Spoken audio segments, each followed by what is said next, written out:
শ্রীলঙ্কার মাটিতে কখনো ওয়ানডে সিরিজ জিততে পারেননি বাংলাদেশ। এবার সুযোগ ছিল প্রথম ওয়ানডে জয়ের। সম্ভাবনা জাগিয়ে হারের পর দ্বিতীয় ওয়ানডে লড়াই ফিরেছেন টাইগাররা, কিন্তু শেষ ম্যাচে আর পারলেন না। আরও একবার চরম ব্যাটিং ব্যর্থতা দেখা মেহেদী হাসান মিরাজের দল। শেষ ওয়ানডে বাংলাদেশকে ৯৯ রানে হারিয়ে সিরিজ জিতেছেন লঙ্কানরা। ২৮৬ রানের টার্গেটে ব্যাট করতে নেমে তানজিদ হাসান তামিম ভালো শুরুর ইঙ্গিত দিচ্ছিলেন। মারকুটে ব্যাটিংয়ে ১৩ বলে ১৭ রানের ইনিংস খেলে বোল্ড আউট হয়ে ফিরে যান। এরপর দলের হাল ধরার জন্য আসেন নাজমুল হোসেন শান্ত। কিছু বুঝে ওঠার আগেই শান্তকে প্যাভিলিয়নের পথ দেখিয়ে দিলেন লঙ্কান বোলাররা। ৩ বল খেলে ০ রানে আউট হয়ে যান শান্ত। ২০ রানে ২ উইকেট হারিয়ে শুরুতে চাপে পড়ে যায় বাংলাদেশ। সেখান থেকে পারভেজ হোসেন ইমন আর তাহিদ হৃদয় কিছুটা সময় দলকে ভরসা দেন। তাদের ৫৮ বলে ৪২ রানের জুটি ভাঙে ইমন আউট হওয়ার পর।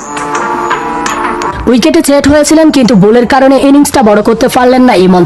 লঙ্কান বাহাতি স্পিনার ওয়ালাঙ্গাকে সুইপ শটে ছক্কা হাঁকাতে গিয়ে বাউন্ডারি লাইনে ক্যাচ ধরা পড়েন। ৪৪ বলে ২৮ রানে ইনিংসে ৪টি বাউন্ডারি হাঁকান এই বাহাতি ব্যাটার।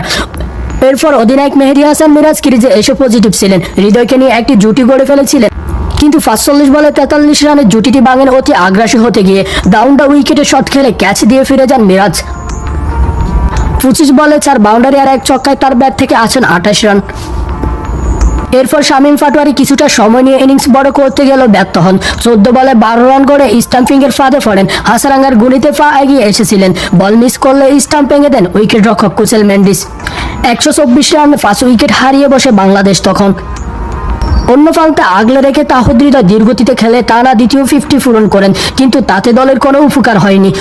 ৭৮ বলে ৩-৪ ও ১ ছক্কা ৫১ রান করে দুশমানদা চামিরার বলে বোল্ড হন তিনি।